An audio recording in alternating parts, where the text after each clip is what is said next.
Dr. Robert Perkins, Professor of Applied Psychophysiology at the College of Certified Psychophysiologists.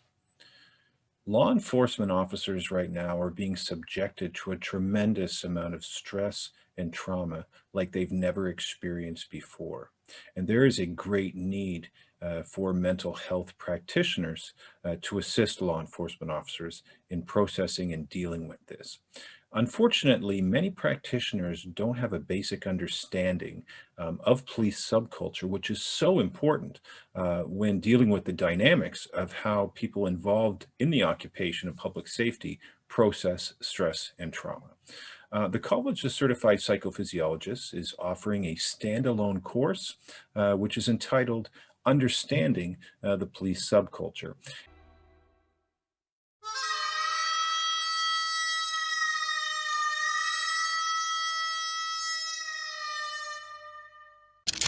Look sharp, act sharp, be sharp.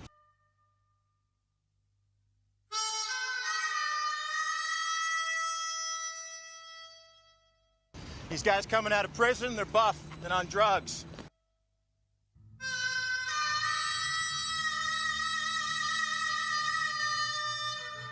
If you do what they teach you in the academy, you will die.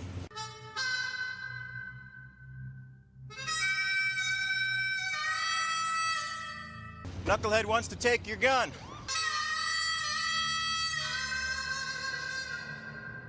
So if it's you or some 300-pound naked guy in PCP,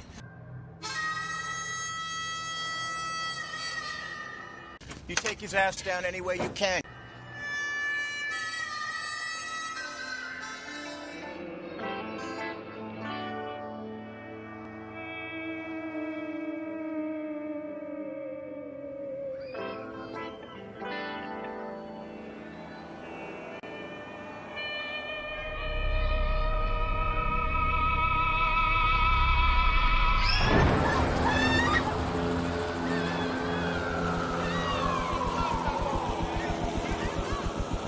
You okay, son?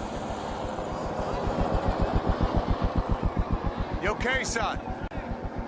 And this course was designed for psychologists, psychiatrists, counselors, social workers, and peer support workers who are directly involved in the provision of mental health and support services to individuals whose primary occupation is that of law enforcement and public safety.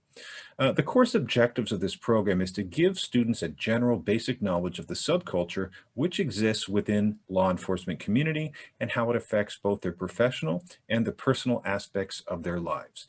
Students will develop an awareness of how individuals within this subculture exhibit physiological, psychological, and emotional differences than those outside of the subculture. Students will examine the perception that most members of the general public have of police officers and how that differs from the actual truth. Students will also examine the role the media has played in creating these misconceptions of the profession. The course will better inform individuals directly involved in providing mental health care and support in the field of public safety, and it will aid in the effective delivery of professional mental health services, as well as those involved in providing non-professional peer support services. Part of the course schedule involves introduction of the police subculture, dealing with death, how the profession affects relationships, dealing with trauma, including operational stress injuries, working in an adversarial environment, including sanctuary trauma, cultural diversity and racism, gender and sexual orientation-based discrimination, the metamorphosis of the police officer, and the code of silence, including moral injury. Now, this course has been referred to as Southlandology. What we mean by that is many of the media that we use to demonstrate the different dynamics of how police officers are from civilian population come from the popular television show Southland. I always wanted to do a show in Los Angeles, shoot Los Angeles for Los Angeles, and so I had this idea to do a show about the Los Angeles Police Department and make it a study of the human condition of the people who do those jobs. I put my ass on the line for you. I gave you another shot when no one else would work with you. No one. I feel like there have been a lot of procedural shows over the last few years, ones that kind of deal specifically with the crime. We wanted to do one about what it's really like to be a police officer, the pressures they undergo, the things they have to do.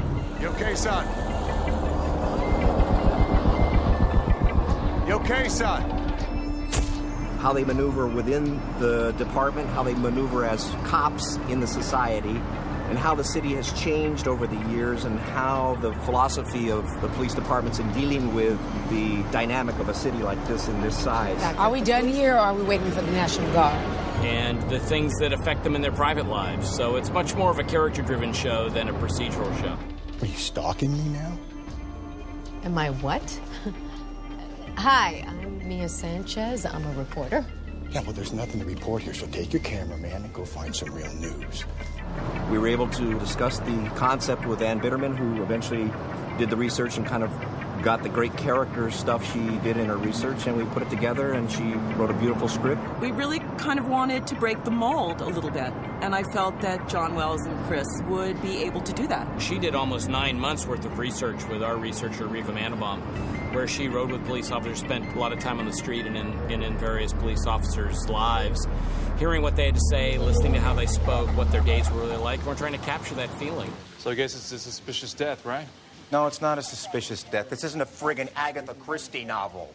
There's accidental death, there's suicide, and then there's homicide. This is homicide. He's going in for murder. There's a lot of ethnic diversity. There's a lot of preconceptions of what's going on in the police force and what's not going on in the police force. We really wanted to show it, let people see it for what it is now and the pressures and the kind of changes and things that police officers here have to deal with that they don't have to deal with anywhere else in the country. The producer of Southland's goal was to show the personal dynamic and the aspects of a police officer on the job and in his personal life. And this has been found very effective in being able to communicate this to people outside of the subculture.